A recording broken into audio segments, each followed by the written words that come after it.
Hi, everybody. I'm Chantelle. Um, I'll just get right to it and get right to my story. If anybody has any questions for me, please ask. So my daughter was born at 30 weeks. She's a 30-week prem, and she did really well when she was born. They told me, just going to be a feeder and a grower, and things will just improve daily. But that didn't really happen for us. It came down to, it was actually Christmas Day, and she had taken a couple bottles. So they sent us home with saying that after it's just going to steamroll and she's going to pick it up. It's not going to be a big deal. You should have no issues, and she'll be eating all of her bottles and everything will be good. I was a little bit hesitant, and we went home, as any mom with a new baby is, and we got home and that didn't happen. She was refusing bottles and regurging super bad. She had really bad reflux. The tone in her face just wasn't quite strong enough to kind of keep up with the demand that she needed for her feeds. And so we tried to go back to see our pediatrician, but because it was Christmas time, he was away on holidays and I couldn't see anybody else. So we actually, I went to the emergency room and they told me she was fine because she had chubby cheeks, but she was losing weight. So we knew she wasn't doing well. And they told me to fortify my feeds and everything would be good. And we would go and come back if things weren't changing. So we came back to the emergency room and we were turned away again. So I actually went home and I was packing a bag, getting ready to go to Children's Hospital. And our pediatrician called me and told me to come in. So we went into the peds unit and we were admitted right away, actually. She was severely dehydrated. She didn't have a wet diaper for nearly 24 hours. So it wasn't good at all. So we got our tube put back in, and so she had her NG tube, and the hope was we're just going to put some gas in her tank and then we'll be ready to kind of take off again. But that didn't happen either. So she ended up developing a severe oral aversion, and she was strictly tube fed for a long time. With that, we had to be kind of creative with our resources. So while we were in the NICU, I had met another family. She had twins, and one of her daughters was having trouble feeding as well. And she was with the Edmonton region, and I was with Calgary region. And so we found that there was kind of a disconnect between the two groups. We kind of compare notes, and it came down to, we actually started kind of pooling our resources together for supplies. So with the NG tubes, it was a little bit difficult because the NG tubes are different they were different at that time. I'm not sure if they're still that way, but they were different between the two groups. So we actually couldn't share syringes or anything like that. And then it got to the point where my daughter's name is Kingsley. Her tube was, her cheeks were just raw. Tape couldn't even stick to her cheeks anymore. And I was really frustrated and upset. And she was in so much pain. So I went up to the peds unit and I refused to leave because I was just so overwhelmed. And then all they could do was offer me respite care. I couldn't even kiss her face or anything like that because her aversion was so bad. So after that, I don't know how many hours I stayed on the unit, and we went home, and then we had an urgent referral for a G tube. And honestly, the day we got our G tube, it was a life-changing moment. It was just so different. It was scary, of course, because it was something new, but it was so different. We kind of got to see her personality come back, right? We could touch her face without her being scared, things like that. And she started to gain a bit more interest in food as well. So going back to the equipment part of it, again, my friend, her daughter had gotten a G tube as well. And So again, we started pooling resources. And one of the big things was like my daughter is still very petite. Like she's teeny tiny. She's 6 now and she only weighs 39 pounds. Like she's very small. But the backpack that we were given for feeds was giant. Like it was bigger than her. So there was no way as she was coming into her crawling stages that she could be mobile with her backpack. But the Edmonton region had given my friend one of the really mini backpacks. And she was like, I actually have two. They gave me two. And money was tight for us because I wasn't working and I couldn't afford to buy one through Alberta Health Services. So she gave me the backpack and it was amazing.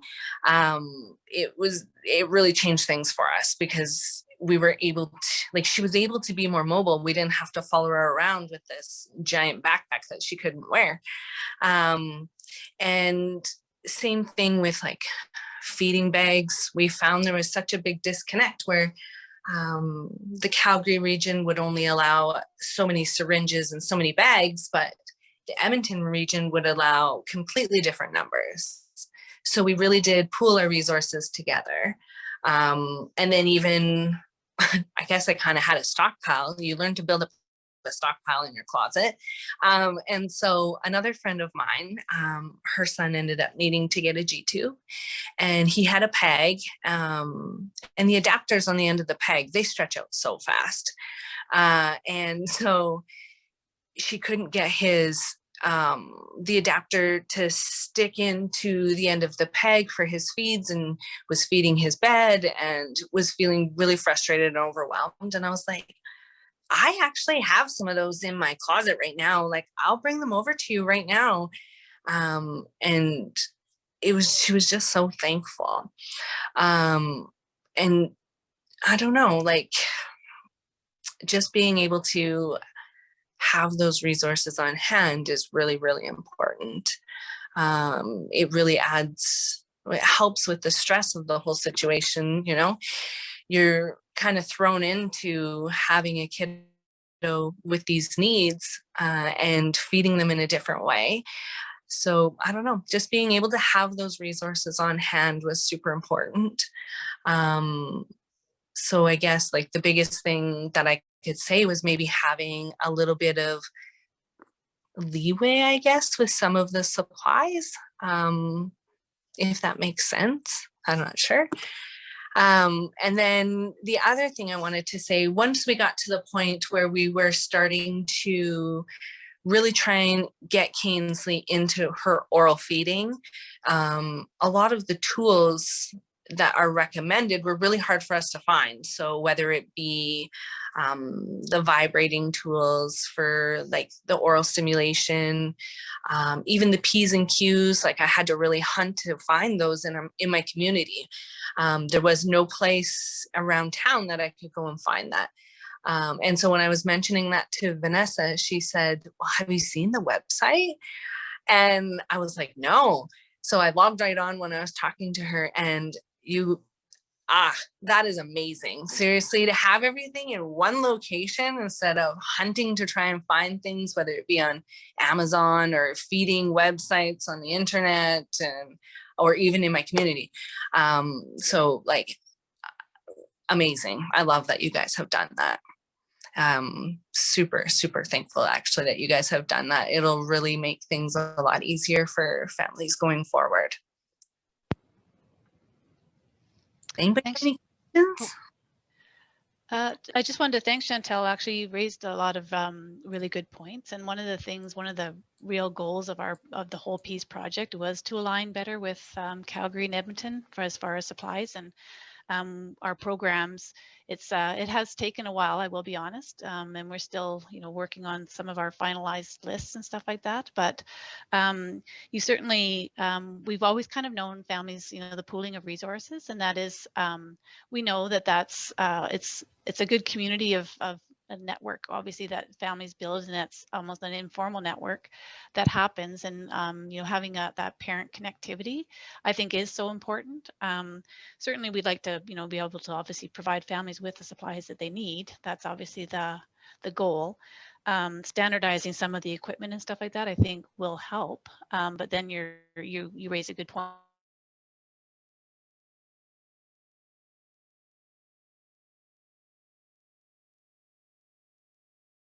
that there's lots of families that they need. Certainly the Yeah, point about your daughter being small and needing a smaller backpack, like some of those things are such, they're practical issues for families that obviously we overlook. And so that's, again, you raised so many good points about how we could maybe do this better, or and even if with the website, having things available for families that sometimes our programs are limited in what we can provide, but certainly being able to offer somewhere for families to go for sure, right? absolutely. And I know you made a comment about her G-tube obviously being life-changing for you. I just was curious as to how old was she when she switched over from NG to G-tube? She was 9 months. Okay. Yeah. So that actually is another area that we're also looking at, is referring children much sooner in their journey from NG feeds to G-tube feeds, for that very reason, to limit the oral aversion and to actually allow them at their pace to orally feed when they're ready, and not having so much stimulation at their face with the NG feeds. So that's actually, you raised so many good points that ones we haven't looked at, but ones that we are looking at. So I thank you for your I'm, story. yes, absolutely. I'm happy to help. Yeah, I'm completely open with our story. And I know that bringing the awareness and actually hearing it in the real life can help. So yeah, anything that I can answer, I'm more than happy to. Yeah, I Does want to anybody have say, any questions for Chantelle? oh, I just wanted to mention as well, Chantelle, I think along the way we'll have you come back and talk about your tube weaning journey as well. And I think you were talking with me about like the education side of things and just navigating that piece too. So Yeah, yeah, yeah, so many facets, and we would yeah, love to have you back. yeah. Anytime. I'm totally open, and whatever you guys want to know, I'm here to tell you. So Chantelle, I yeah, just have a quick clarifying question. So how many months did Kingsley have her NG tube in place? she had it for so we were only out of the hospital for 20 days before she had the NG tube reinserted. And then she got the G tube when she was 9 months Okay, old. Yeah. thank you. Yeah. Any other questions for Chantelle? Well, thank you again, Chantelle, and I'm sure we'll be in touch. I am the manager for the program here in Calgary now, and you obviously entered the program way before I started, but and I think we've actually maybe have chatted once or twice maybe already. So certainly happy to help have you offer your wisdom and your suggestions and be a part of our whole journey. So thank you again. Thank you.